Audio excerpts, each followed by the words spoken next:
Hi, my name is Jorlani, the Diamond Supermarket case. A company organization chart. Joaquín Pérez Rodríguez, owner and boss. María Duque, secretary, cashier, account, and confident. Pedro Pérez Duque manages the supply chain. Ana Pérez Duque, cashier. Osvaldo Felipe Rodrigo y Juan Sebastián, stocking shelves and unloading food from the warehouse. Ophelia and Jasmine supervise the cleanings and safety of the facilities. Main charters of the case, Joaquín Pérez Rodríguez, 65 years of age, high school graduate, and owner of the Diamond Supermarket. Main problems. Problem 1.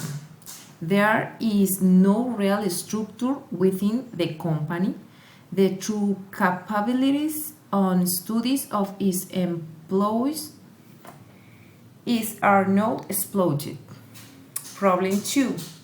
Some of your suppliers are not certified, so you may lose out on future business options.